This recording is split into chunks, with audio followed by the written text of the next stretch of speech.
Your mind is a ship in a relentless storm. Notifications flood in, demands pile up, and the world's chaos feels utterly inescapable. You are not alone in this feeling of being perpetually overwhelmed. But what if you possessed an ancient, battle-tested toolkit to not just survive these storms, but to sail through them with unshakable calm?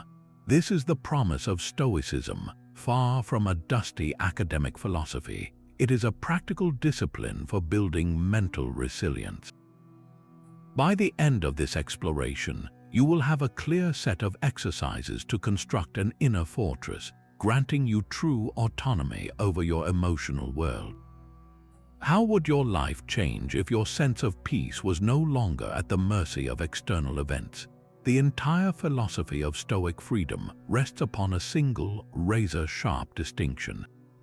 It is the first and most crucial exercise you can practice, a mental sorting mechanism for every single challenge life throws at you. This is the dichotomy of control. The principle is disarmingly simple, yet its application is revolutionary. Some things are within our power and some things are not. Our power lies exclusively in our own mind, in our judgments, our intentions, our desires, and our actions.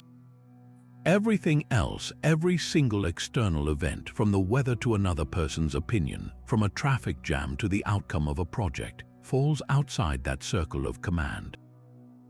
Think of yourself as the captain of a ship. You have absolute authority over the helm, the sails, the course you chart. You can be skilled, vigilant, and decisive. But you have zero control over the ocean itself, over the storm that rises or the wind that suddenly dies. A foolish captain exhausts himself raging against the sea, while a wise one focuses all his energy on steering his vessel. This exercise is about becoming that wise captain in the storm of daily life. Here is how you practice it. Take a moment right now in your mind and list a few things that are currently causing you stress or worry. Then, on a piece of paper or even just in your thoughts, draw a line down the middle. On one side, write the things that are up to you. Your effort to prepare for a meeting, your choice to respond with kindness to a rude comment, your decision to go for a walk instead of scrolling. On the other side, list everything that is not up to you. Whether your boss is in a good mood, whether it rains on your picnic, whether a loved one accepts your advice, the past mistakes you keep replaying. The act of physically or mentally sorting these items is transformative. You will likely see that the vast majority of your anxiety is pooled in the column of things you cannot control. The Stoic shift happens the moment you consciously release your mental grip on that column. You stop wasting energy wishing the storm would vanish, and you pour every ounce of your focus into mastering the helm, into your own response, your own effort, your own character. This is not passive acceptance, it is active redirection. Your peace is no longer hostage to the uncontrollable world, but anchored in the one thing that has always been yours to command. Mastering the helm is only the first step toward a truly unshakable mind. The next exercise may sound counterintuitive at first, for it asks you to deliberately turn your thoughts toward what you fear losing. This is negative visualization, or as the Stoics called it, premeditatio malorum, the premeditation of evils. This is not an invitation to pessimism or anxiety. Think of it instead as a psychological vaccine. A small, controlled dose of a feared scenario is introduced to the mind, not to make you ill, but to build a powerful immunity against the panic and despair that might come if that scenario ever became real. The goal is not to dwell in sadness, but to inoculate yourself against fear and to ignite a profound, active gratitude for the present moment. Here is how you practice this mental inoculation. Set aside a few quiet minutes, perhaps in the morning with your coffee or in the evening before sleep. Choose something you deeply value and rely upon, something whose loss would shake your world. It could be your career, a cherished relationship, your physical health, or even the comfort of your home. Now close your eyes and vividly imagine it is gone. Do not rush, picture the details. If it is your job, feel the uncertainty of an empty calendar, the weight of financial concern. If it is a loved one, sit with the quiet of their absence, the empty chair at the table.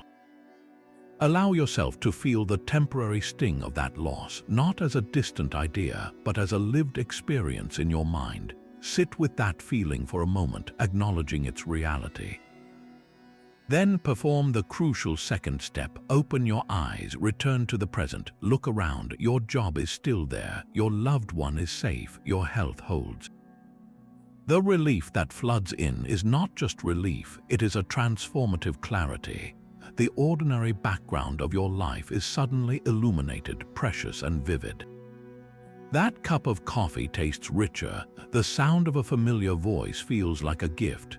The simple ability to take a deep breath becomes a cause for quiet celebration. By mentally rehearsing the loss, you have not cursed yourself, you have performed an alchemy. You have transformed taking things for granted into actively treasuring them. This practice does more than cultivate gratitude, it dismantles anxiety about the future.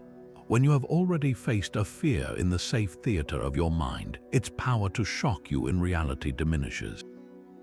You become more resilient, not because you are tougher, but because you are prepared. You have already navigated those turbulent waters in your imagination, so if they ever appear on the horizon, you recognize the currents and know you can steer through them. But what happens when a problem feels so large it fills your entire world? When an argument, a setback, or a personal slight swells in your mind until nothing else seems to matter? This is when you need the third exercise, a mental tool of almost cinematic scope called the view from above.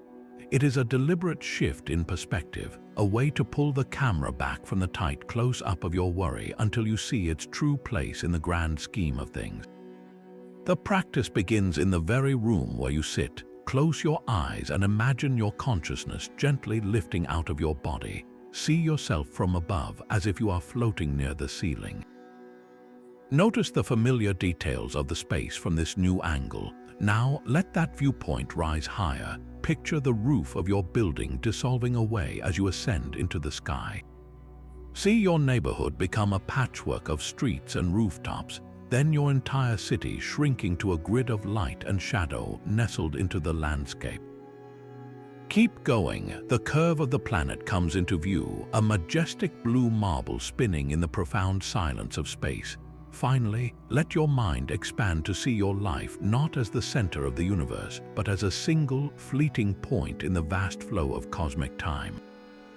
That urgent email, that harsh word from a colleague, that personal ambition that felt so vital just moments ago, where is it now in this boundless expanse? It has not vanished, but its size has been corrected. This exercise is not about dismissing your problems as meaningless. It is about seeing them in their true proportion. The anger that felt all-consuming becomes a small, manageable flicker. The ego-driven drama that seemed so important is revealed as a brief scene in an epic story. This perspective fosters a deep cosmic humility, a quiet understanding that you are both insignificant and profoundly connected to everything that is. You are a tiny speck, yet you are made of stardust, part of the same universe that crafted galaxies.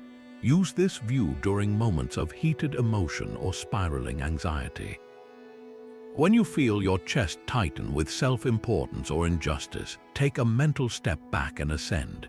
It is the ultimate antidote to pettiness, replacing the noisy chatter of the self with the serene silence of the cosmos, and returning you to your life with a far more balanced and peaceful heart. The cosmic view returns you to your daily life with a sense of calm proportion, but how do you carry that clarity into the chaos of an ordinary day? The Stoics believed a life of virtue required daily training, and they built this practice into two essential rituals that act as bookends for a mindful existence. These are your morning and evening meditations, not for emptying the mind, but for purposefully preparing and refining it. Your morning sets the tone. Before the world's demands crash in, find a moment of quiet. This is not about planning your to-do list, but about preparing your character. ask yourself a simple, powerful question. What virtues will I need today? Perhaps you have a difficult conversation ahead, so you will need courage and honesty. Maybe your schedule is packed, calling for discipline and patience. See the day not just as a series of tasks, but as a series of opportunities to practice being the person you wish to become. Then take it a step further. What obstacles might I face? A Stoic does not hope for a perfectly smooth day. They anticipate the friction, mentally rehearse it. If my commute is terrible, I will meet it with calm acceptance, not rage. If a colleague is dismissive, I will respond with understanding, not resentment. You are scripting your own response in advance, installing a program of virtue that will run automatically when the moment arrives.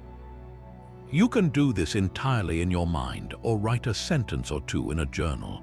This 5-minute ritual transforms you from a passive reactor into an active, intentional participant in your own life. Then, as the day closes, you perform the companion exercise, the evening review. Find another quiet moment. Look back on the events of the day without harsh judgment or self-congratulation, but with the gentle curiosity of a scientist studying data. Ask yourself 3 questions. Where did I act with virtue today? Maybe you listened patiently when you wanted to interrupt, or you chose kindness in a moment of irritation. Acknowledge that. Then, where did I let externals disturb my peace? Did a negative comment hijack your mood for an hour? Did a minor setback make you forget all your progress? Note it simply as an observation. Finally, what can I learn? This is the most important step. Every slip is not a failure, but a lesson for tomorrow's training. Perhaps you see that hunger makes you irritable, so you learn to manage your energy better. This review is not about guilt, it is about gathering wisdom. Together, these 2 practices form a complete system of daily maintenance for your mind. The morning plants the seeds of intention, and the evening harvests the lessons. It is how you build self-awareness brick by brick, turning philosophy from an idea you admire into a life you actually live, one conscious day at a time. A journal is more than a record of events, it is a gymnasium for the soul. This is the 5th exercise where philosophy meets the page in a private, powerful conversation. For the Stoics, writing was not optional, it was essential training. Marcus Aurelius, the Emperor of Rome, did not write his meditations for publication. He wrote them as personal reminders, a series of notes to his better self. Your own journal can serve the same purpose, transforming from a simple diary into a tool for rigorous self-examination. The key lies in moving beyond what you did and into why you did it and how you can align your actions with your principles. Start with prompts that cut to the core of Stoic practice. Each morning you might ask, what is truly within my control today? This question immediately applies the dichotomy of control, setting your mental boundaries before the day begins. Each evening, reflect with questions like, did I act with justice in my interactions? Did I feed an unnecessary desire, perhaps for approval, for comfort, or for distraction? The physical act of writing is crucial here. Typing is fast, but handwriting slows your thoughts down to the speed of your pen, forcing clarity and creating a space between a reactive feeling and a considered response. It allows you to examine your thoughts as if they were objects laid out on a table, turning the swirling chaos of your mind into something you can observe, question, and understand. To give this practice structure, you can organize your reflections around the 4 cardinal Stoic virtues. At the end of the day, ask yourself, where did I practice wisdom? This means choosing reason over impulse. Where did I show courage? This means facing a difficulty rather than avoiding it. Did I act with justice, treating others with fairness and kindness? And did I exercise temperance, moderating my own desires and reactions? Tracking your growth through these virtues turns abstract ideals into a daily scorecard for your character. Remember, this journal is for your eyes only. It is a sanctuary for brutal honesty, free from the need to perform or justify yourself to anyone else. It is where you can admit a moment of pettiness without shame, or celebrate a small victory in self-control without pride. This private dialogue with your highest self becomes the most reliable mechanism for course correction, a quiet space where you can steer yourself back toward the person you are striving to become, one honest sentence at a time. There is a profound freedom in discovering you need far less than you think. This is the essence of the sixth exercise, practicing voluntary discomfort. At first glance, the idea seems almost backwards. Why would anyone choose to be cold or hungry or tired on purpose? This is not about punishing yourself or embracing misery. It is a deliberate, controlled experiment in self-reliance. The goal is to gently test the limits of your comfort zone, to prove to your own nervous system that you are more durable, more adaptable than your habits have led you to believe. Every day, we are subtly trained by modern life to seek constant ease. We expect perfect temperatures, instant gratification, and seamless convenience. There is nothing wrong with comfort, but when we begin to see it as a necessity, we build a fragile life. A single power outage, a missed meal, or an unexpected delay can then feel like a personal catastrophe. Voluntary discomfort is the antidote to this fragility. It is the mental equivalent of lifting a slightly heavier weight, not to break your muscles, but to make them stronger.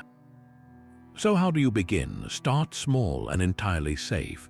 Choose one minor hardship you can control. Take a cold shower for the final 30 seconds. Skip your afternoon snack and sit with the feeling of hunger, observing it without panic. Walk to the store instead of driving, even if the weather is less than ideal. Sleep on the floor for one night, or turn off the heating for an hour and put on a sweater. The key is intention. You are not a victim of these circumstances, you are their author. You are conducting research on your own capacity. In that moment of choosing the cold water, you are sending a powerful message to your deepest self. You are saying, I am okay even when I am not perfectly comfortable. My peace does not depend on external conditions. This practice builds resilience in a very direct way. By facing small, chosen hardships, you reduce the terrifying power of potential future hardships. The fear of lack loses its grip because you have already proven to yourself that you can handle a version of it. And perhaps most beautifully, this exercise acts as a reset button for your gratitude. When you voluntarily go without something, even briefly, you return to it with fresh eyes. That warm shower afterward feels like a luxury. That simple meal tastes like a feast. The comfort of your bed becomes a profound gift. You break the spell of taking things for granted by periodically and willingly stepping outside of them. This is a practice of empowerment, a quiet celebration of your own innate strength. It reminds you that while you may prefer comfort, you do not require it to be whole, to be calm, or to be content. And in that reminder lies an incredible kind of liberation. True freedom is not the absence of emotion, but the space between a trigger and your response. This space is where you will build your seventh exercise, the Stoic pause and the art of labeling impressions. Think of your mind as a courtroom. An event happens, and immediately a loud, emotional prosecutor stands up and delivers a fiery opening statement. That statement is your initial automatic impression. He was rude, so he must disrespect me. This traffic jam is ruining my entire day. That critical email proves I am a failure. For most of us, that prosecutor's word is the final verdict, and we act from it instantly, often with regret. The Stoic pause is your power to gavel that court to order. It is the conscious decision to insert a single, deep breath of silence between the prosecutor's claim and your belief in it. In that vital pause, you perform a simple but profound act. You label the thought. You say to yourself, this is not a fact, this is an impression. This is an impression of being insulted. This is an impression of catastrophe. This is an impression of inadequacy. That single word, impression, changes everything. It transforms a commanding truth into a mere suggestion, a piece of evidence presented by a biased source. It creates just enough critical distance for the judge, your rational mind, to step in and examine the claim. Let us make this concrete. You are in a meeting and a colleague dismisses your idea with a curt remark. The prosecutor's impression floods in. He thinks I am stupid. He is undermining me. I need to defend myself right now. Your heart races, your face flushes, words of retort gather on your tongue. This is the moment. Pause, inhale, label it. This is an impression of being disrespected. Now, with that label, you have created a choice. The judge can now ask questions. Is this impression accurate? Perhaps he is stressed and spoke poorly. Is it helpful to act on it? Will a defensive outburst improve the situation or my standing? Could there be a kernel of useful feedback in his blunt delivery? By labeling the impression, you disarm it. You are no longer a prisoner of the initial emotional surge. You are its observer. You can then choose a response aligned with your values, not your reflexes. Apply this the next time you are stuck in traffic. The impression screams, "This is a disaster. I am going to be late. Everything is ruined." Pause, label it. This is an impression of catastrophe. The judge can now calmly assess the facts. You are in a car, moving slowly. Being 10 minutes late is inconvenient, but is it truly a catastrophe? Can you use this time to listen to an audiobook or collect your thoughts? The emotional storm subsides because you have refused to crown the initial impression as king.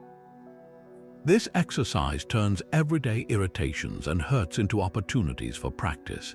Every time you pause and label, you are strengthening the neural pathway of your rational self. You are training yourself to meet the world not with raw reaction, but with considered response. It is in these small, repeated moments of pause that you reclaim the sovereignty over your inner world, proving that you are not your first thought. You are the wisdom that chooses what to do with it. Your own wisdom can sometimes feel like a distant voice in a noisy room. To hear it clearly, you need a reference point, a guiding star to navigate by. This is the purpose of the 8th exercise, the contemplation of the sage.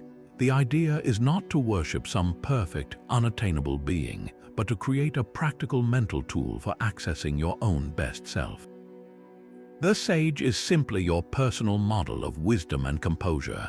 They can be a historical figure like Socrates, who chose to die rather than betray his principles, or Marcus Aurelius, who ruled an empire while constantly reminding himself to be just. They could be a real person you admire, a mentor, a family member, or even a fictional character known for their integrity and calm. The key is to choose a figure whose character resonates with you, someone who embodies the virtues you wish to cultivate. Once you have your sage in mind, the exercise becomes a simple, powerful question you ask in moments of uncertainty or rising emotion. When you are about to send an angry email, pause and ask, "What would my sage do here?" When you are tempted to take an easy but dishonest shortcut, ask, "How would they perceive this choice?" When you feel overwhelmed by self-pity or fear, imagine them standing beside you. How would they view this situation? This is not about blind imitation. You are not trying to become someone else. You are using this external benchmark as a mirror to reflect your own inner wisdom back to you. Your sage represents the principles you already value, but which can become clouded by immediate desire or frustration. By shifting your perspective from the narrow question of "What do I want to do right now?" to the broader question of "What is the right and virtuous thing to do?" you bypass the ego's chatter. You connect with a deeper part of yourself. Let us say you are in a conflict where you feel deeply wronged. Your immediate impulse is to retaliate, to make the other person feel the same pain. The emotional prosecutor is demanding justice in the form of vengeance. Now bring in your sage. Imagine them observing the entire scene. Would they see this as an opportunity to score points, or as a chance to demonstrate integrity and perhaps understanding? Would their response be governed by wounded pride or by a commitment to justice and peace? Asking these questions does not guarantee you will act perfectly, but it guarantees you will consider a higher standard than your initial reaction. It creates a moment of choice where before there was only impulse. This practice builds moral imagination. It trains you to step outside the cramped theater of your own grievances and view the stage from a seat of wisdom. Over time, you may find you need the imagined figure less and less because their voice has gradually become integrated with your own. You begin to consult your own inner sage directly. The external model was merely a scaffold used to construct the stable, principled perspective within you, until one day you realize you are building the very character you once admired from afar. The courtroom of your mind is now in session with you as the wise judge, but there is a final, radical exercise that moves beyond judgment into a wholehearted embrace. This is amor fati, the love of fate. It is the pinnacle of Stoic practice, the ultimate key to a freedom so profound it can seem almost superhuman. Amor fati means to not merely accept what happens, but to actively love it, to welcome every event, especially the setbacks and hardships, as a necessary and valuable part of the unique story of your life. This is not passive resignation where you sigh and mutter, "Well, I guess I have to deal with this." That is a form of resistance, a quiet war with reality. Amor fati is the opposite. It is looking directly at the obstacle, the loss, the disappointment, and saying, "This too is for me. This is part of my curriculum." Think of yourself as the author of a grand, epic novel. Would a great author despise a crucial plot twist, a moment of conflict that reveals the hero's true strength? No, they would see it as essential, the very thing that gives the story depth, meaning, and power. Amor fati is choosing to be that author of your own life, loving every chapter, even the difficult ones, because you understand they are not mistakes. They are the material from which your character is forged. So how do you practice this? Start with a recent difficulty, something that felt like a setback. It could be a project that failed, a plan that fell through, a personal rejection. Now take a piece of paper and perform a deliberate reframing. Write down that event at the top. Then ask yourself, how could this serve as a teacher? Perhaps it taught you patience or revealed a skill you need to develop. How is it a test of my character? Did it give you a chance to practice courage you did not know you had, or humility you needed to learn? Finally, ask, how might this be a redirection? Could this closed door be gently steering you toward a better path you are too stubborn to see? List every possible way, even if they feel forced at first. The act of searching for the benefit is the exercise itself. You are training your mind to look for the gift hidden within the obstacle. This practice transforms your relationship with reality.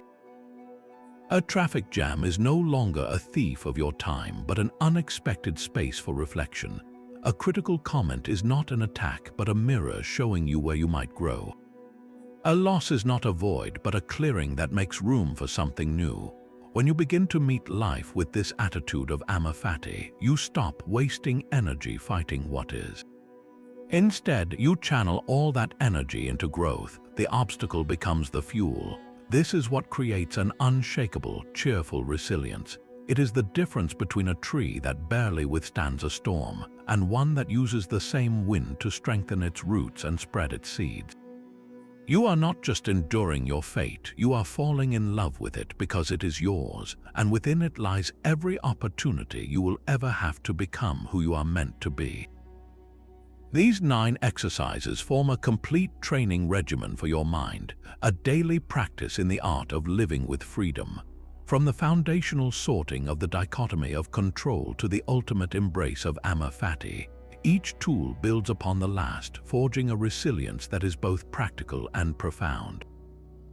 Remember, this inner freedom you are cultivating is not a magical state where challenges cease to exist. It is something far more powerful and durable.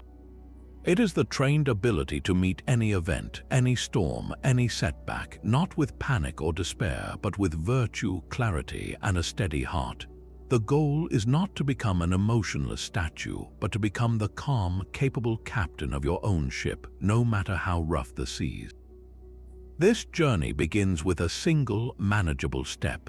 Do not feel you must master all 9 exercises at once. That is a recipe for overwhelm. Start small and build consistency. Perhaps this week you commit to practicing just the dichotomy of control each morning and the evening review each night. These two alone will create a remarkable shift in your awareness and peace. The key is to begin, and to begin gently. So here is your invitation, your call to action. Look back over these practices and choose just one. Commit to working with it deliberately for the next 7 days. Use it as your lens to view the world. Then, if you feel moved to, come back and share what you discovered in the comments below. Your insights might be the very thing that helps another person find their own footing. To send you forward, hold onto these timeless words from the Emperor Marcus Aurelius, a man who ruled the known world while constantly training his own mind. He wrote to himself, "You have power over your mind, not outside events. Realize this and you will find strength. Realize this and you have already begun."